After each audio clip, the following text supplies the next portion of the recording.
They said Trump derangement syndrome wasn't real. They called it a right-wing conspiracy theory. Well, wait until you see what just happened in Washington. A federal agent was assaulted with a sandwich. A top Democrat advisor admitted on live TV that Trump's prosecutions were all fake. Media personalities having nervous breakdowns on air, and one political figure is demanding drug tests for senators who oppose them. The meltdowns are reaching levels we've never seen before, from Congress to cable news. The establishment is cracking under pressure, and what you're about to witness isn't normal political opposition. It's complete psychological collapse, and the most shocking part, they're not even trying to hide it anymore. So keep on watching. And while Democrats are having complete meltdowns and literally throwing food at federal agents, some Americans are staying strong and focused. Take Chuck Norris at 84 years old. He's got more composure and strength than these unhinged leftists half his age. I recently saw a video that he made. I was shocked. He's still working out, staying active, and has energy for his grandkids. How? He made one simple change. He says he feels like he's in his 50s while these Trump haters age themselves with pure rage. His wife started doing it, feels 10 years younger.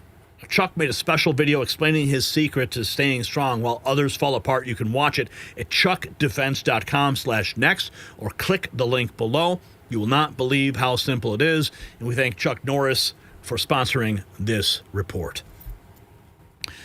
So, Enrique Tario posting this in reaction to this leftist lunatic throwing a sandwich at a CBP officer. Enrique says he's going to eat a lot of sandwiches where he's going. Bologna sandwiches. CBP posting, next time you're hangry, just eat the sandwich. Oh! Oh! Oh! Oh! It's fucking done! It's fucking done! I mean, the guy's got a pink shirt, skinny shorts, and decides to toss his Subway sandwich right in the chest of a CBP officer. He runs like a girl, too. I mean, what, to what end? Just eat the freaking sandwich, bro. And now you're going to go eat a lot of bologna. Colton Week says there's endless material here. And now we're learning the man accused of throwing the sandwich at CBP agent in D.C. now facing federal assault charges. His name is Sean Charles Dunn. Used a Subway sandwich as a weapon to attack a federal officer deployed by President Trump on the streets of D.C. He's been charged with a felony assault. D.C. U.S. Attorney Jeanine Pirro said in a statement the police are not out there to get pushed around or beat up. So now he is facing federal charges for throwing a sandwich like a moron. And what do we have here? Defiant L's writing, sometimes I have trouble believing these people are actually serious. Bo Snerly writing, yikes! Gotta love Bo. Check this out. This is a scene at the state capitol, public hearing, Assembly Committee on Education. Assembly Bill 100, designated sports teams operated by public-private schools based on sex of participants. My pronouns are they, them, or at least that's what I share with people most often, but for this particular meeting, I will come out fully as saying that my pronouns are she, they, him. Now, I don't usually go into that because it becomes a quite interesting, delicate conversation about what it means to be a man, what it means to be a woman. And I get that. That is a conversation that we don't generally have as young people or even as adults in our current culture. Fair enough. So I will simply say what I told my 60-year-old father, who was also born and raised in the Madison area, like myself. I asked him, do you know what it means to be a man? And to his credit, he said, no, I don't. And then I asked him, do you know what it means to be a woman? And again, to his credit, he said, no, I don't. Yeah, seems like some pretty simple questions that could be answered. This person appears to be in Madison. I'm assuming Madison, Wisconsin. Yeah, that place is a liberal hellhole.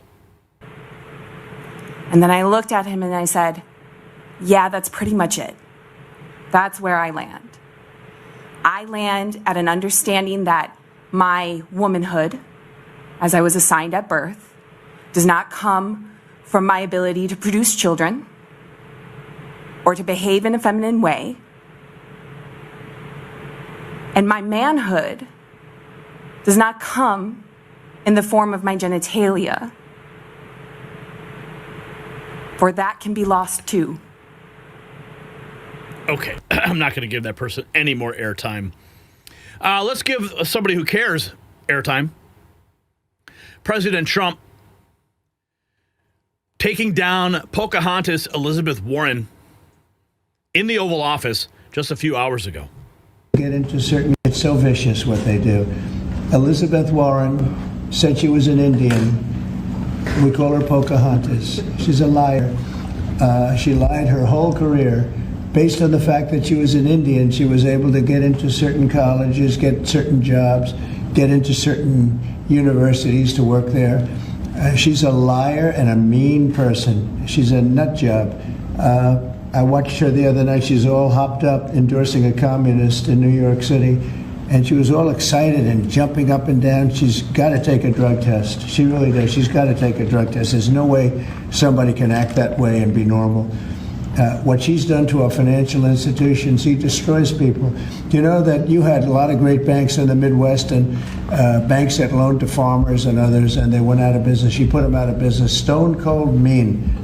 Banks that were open 150 years, family banks that supplied the farmers and manufacturers and others, and she put them out of business. She's a mean, horrible human being. It's so President Trump clearly not holding back on his criticisms of Elizabeth Warren, accusing her of being hopped up on drugs.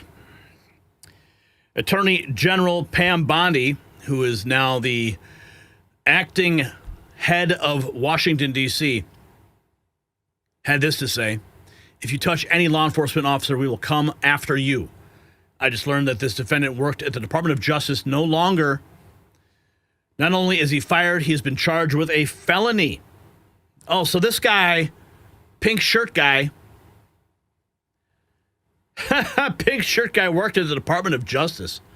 What a moron. Well, at least we can say he is there no more. And speaking of the Department of Justice, President Trump has dropped a bombshell directing the Department of Justice to launch a full-scale investigation into Act Blue. Remember the O'Keefe Media Group investigation into Act Blue? Well, looks like their party's over. That's their fundraising platform for the Democrat Party over allegations of widespread election fraud and illicit foreign contributions. Democrats are... Meanwhile, President Trump is directing the Justice Department to investigate Act Blue. This is a Democratic donation platform, and the focus as the allegations about illegal straw donors and foreign contributions. Mark Meredith is live in Washington with more. This has been brewing for a while, Mark. What do we need to know? Dana, for years, you're right about this, but this is a big development. The White House is directing the Attorney General to investigate the Democratic Party's top fundraising platform. It's called Act Blue, and the president says he wants to know if foreign money is being donated to the group and then utilized to sway elections. Democrats are calling this probe a dangerous abuse of power. Act Blue is an enormous operation in Democratic politics. It's raised more than $16 billion since 2004. You may have seen the text pop up from candidates saying, please donate, go to the Act Blue website. Republicans use something similar called Win Red. There was a new memo signed on Thursday directing the Attorney General to investigate if foreign nationals are using the Act Blue platform to bypass campaign finance laws. Trump wants a report out in 6 months. Meanwhile, President 6 months? I hope they get it sooner. Of course, if you recall, what Act Blue is accused of doing is using micro donations from individuals, actual real people. They just have their name on the list. They find their name. They create a bank account or a credit card. They make small donations, $5 at a time, sometimes, 30 times over, to bypass the restrictions on maximum donations. And a lot of times these people have no idea what's happening. And speaking of justice, we have the Assistant Attorney General for Civil Rights, Harmeet Dillon, announcing the Democrat is facing felony charges for throwing a Subway sandwich at federal officers, exposed as a DOJ contractor. Of throwing a Subway sandwich. You're telling me that the man in the salmon-colored shirt here is a DOJ contractor? Yes, the man in the salmon-colored shirt with the effete gesture there of throwing a Subway sandwich was a DOJ contractor. He is no longer. Incredible. And can you give us any further circumstance here? He's just attacking the police out of what? Blind rage, out of like anger that they solidarity exist? Let me tell you something. Yes. You know, woke leftists all over the United States have come to believe the rhetoric that somehow, you know, he's a white man, clearly they're oppressors and they need to somehow pay penance for that, so they engage in stupid stunts like this, and that could have hurt somebody. That could have hit an officer in the eye and wounded them, or worse. Or he could have had a projectile in there. So we have zero tolerance for that kind of nonsense. Nobody should feel comfortable attacking our law enforcement. And, you know, he's a moron and he'll pay the price for that. You're telling me maybe he should have just thrown that sandwich at a homeless person, gave them a meal. But now he's facing felony charges like a moron. Town Hall's writing that Mr. Bobblehead can't answer straightforward questions about Mondami's socialist policies. You know, Mondami up in New York, gaining traction up there. CNBC asking him directly, where do you land on things like freezing rent, free buses, free food at supermarkets? And what you just Rams, don't try. Hakeem Jeffries. Rams, don't try to devastate them. I understand that. I'm just curious I'm curious where you land on things like, freezing rent, free buses, giving away, free food at supermarkets and the like, and what you just think of that idea and what it represents. Listen, Zoran is going to have to make the case to the people of New York City, including in the neighborhoods that I represent, that these ideas, which are designed to address affordability in New York City, and that as a top-line effort is important, the cost... Affordability? You're giving it away. What are you talking about? The living is the number one issue here in the city, number one issue across the country. It's why Donald Trump's poll numbers are in the basement right now. But do you agree with those approaches as a solution? Look, you and I agree. Affordability is this number one issue in New York. It's the number one issue in the country. And so he has done a great job of identifying that issue and articulating that issue. The question is how you attack that issue. And what I'm asking you is whether you agree with the solutions that he's offering. Okay, first of all, Donald Trump is already attacking affordability. I mean, he is bringing prices down across the board. He's bringing record amounts of money into the United States. Prices are going down everywhere.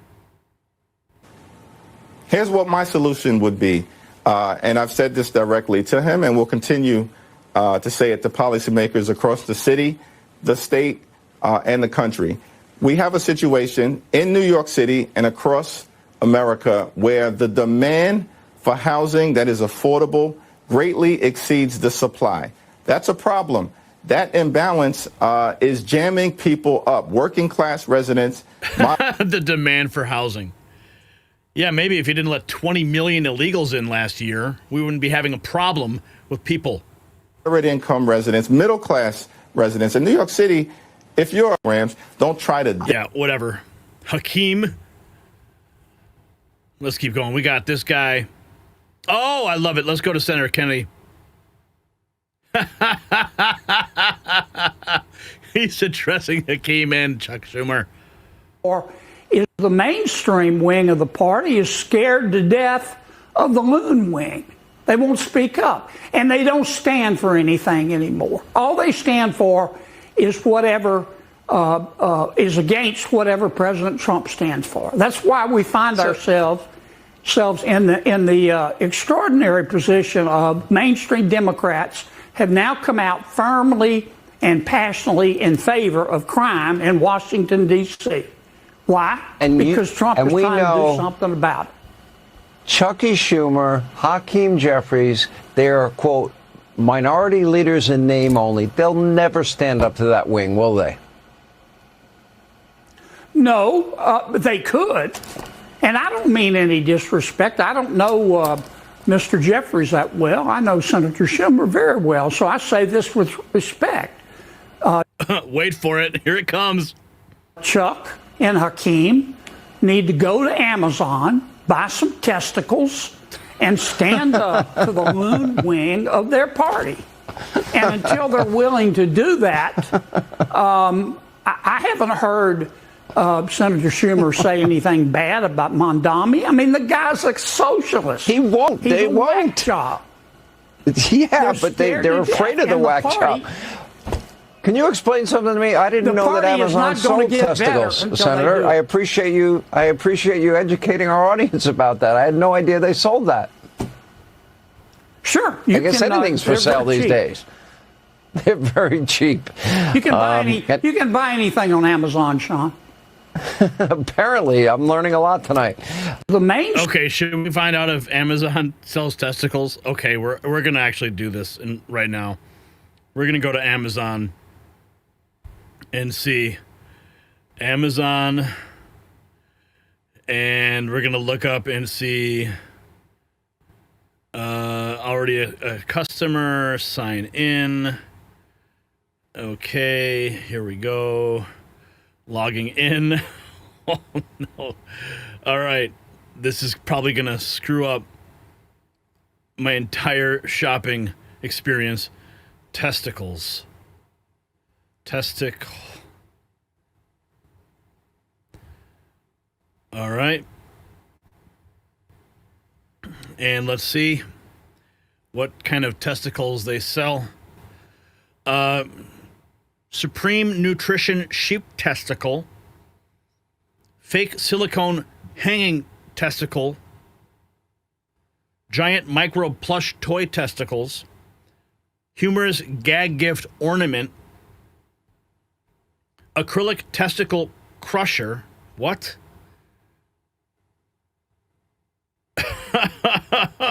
Grass-fed beef testicles. Bike reflector LED rear light night essential cycling balls. Hot leathers blue balls keychain. Okay, I've had enough. You get the point though, right? Oh my goodness. So maybe Hakeem and Chuck will head on over there and take his advice.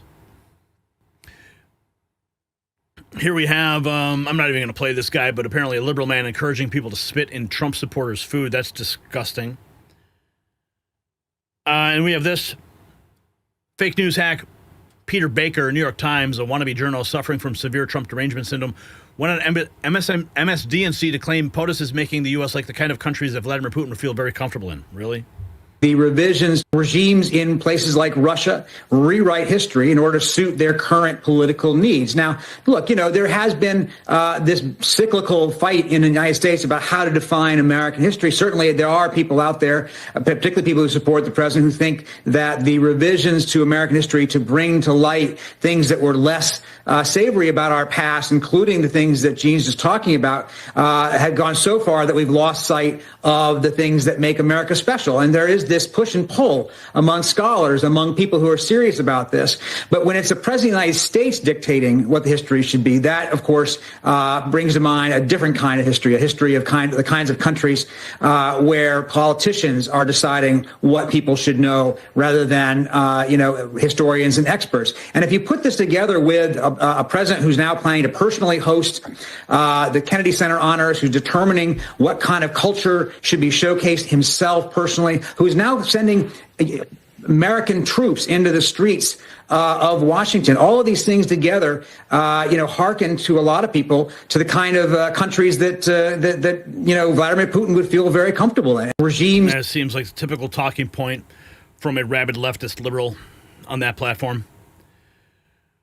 Here we have Fox News' Trace Gallagher. Actually, let's go to Caroline Levitt getting kicked off CNN after triggering CNN's Cassie Hunt. President Trump, it takes someone 5 minutes to Google Jake Tapper, Donald Trump, to see that Jake Tapper has consistently, we're going to stop this interview if you're going to keep attacking my colleagues. Adolf Hitler. Ma'am, I'm going to stop this interview if you continue to attack my colleagues. I would like to talk about Joe Biden and Donald Trump, who you work for. Yes. If you are here to speak on his behalf, I am willing to have this conversation. I am stating facts that your colleagues have stated in the past. Okay. Now, I'm sorry, guys. We're going to come back out to the panel. Caroline, thank you very much for your time. You are welcome to come back at any point. She is welcome to come back. No, that was actually during the presidential campaign. Here we have Fox News' Trace Gallagher calling out MSNBC for fact-checking President Trump on D.C. crime figures, but omitting juvenile crime numbers. Knock it down. MSNBC was fact-checking President Trump in real time without using real evidence. Every time Trump would put up a crime stat for Washington, D.C., MSNBC would knock it down. It's the old fact-check, reject, where you simply say not true, not true. But as MSNBC was saying that D.C. crime was down, they forgot to put up juvenile crime stats, as if underage crime doesn't count. Because a D.C. father whose child was murdered by a juvenile thinks the crime against his family is very real. And he Let's keep going. We got a little bit more to get to here. Here is Ambassador Monica Crowley on those who are big mad about LA 28 under POTUS. Let them go stew in it. The rest of us patriotic Americans are excited. Look, their hatred for President Trump is so all-consuming that they can't see these common sense and logical reasons for why the country should be celebrating having the Olympics. They're so poisoned by their hatred of the president. Look, the Olympic Games are anticipated to bring in about $18 billion in economic activity for the city of Los Angeles, for the state of California, for the United States. It's anticipated to generate about 90,000 full-time equivalent jobs for the American people in that city, state, and in our country. They cannot see past any of that, not to mention celebrating our incredible athletes that have worked their entire lives to get to this moment. So they're blinded by their ideology and by their hatred, and let them go stew in it. The rest of us patriotic Americans are so excited, enthusiastic about hosting the Summer Olympic Games, which we have not done since 1996, and it's all thanks to President Trump. Well, if you got value from this report, tap subscribe. My final thought is next. So this is what happens when political hatred consumes your soul. A DOJ contractor throws a sandwich at a federal agent and gets charged with a felony. A Democrat strategist admits on CNN that Trump's convictions were fake political theater. Media personalities literally shake with rage on live TV. They're not just opposing Trump anymore. They're losing their grip on reality. Here's the kicker. While they're having mental breakdowns, Trump's actually fixing the country. Crime's dropping in D.C., the border's getting secured, the economy's improving. Their hysteria is directly proportional to his success. So here's my question for you. Do you think the Democrats will ever recover from their Trump derangement syndrome, or is it just a permanent diagnosis? Drop a yes or a no in the comments below. The meltdowns are only getting worse, folks. And if you want to trigger more liberal tears, you can check out our merch shop. Nothing sends them over the edge like American pride at shop.nextnewsnetwork.com.